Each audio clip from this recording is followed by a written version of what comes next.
Ga. Jawa ko ga. Wala mo gagas-agas ito.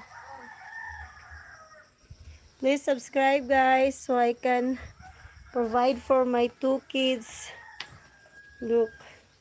I am a single mother. I have no husband. I have nothing. I have no family. I have no mother. I have no father. Nothing. They're all dead. So I'm trying my best. Whatever I can sell from my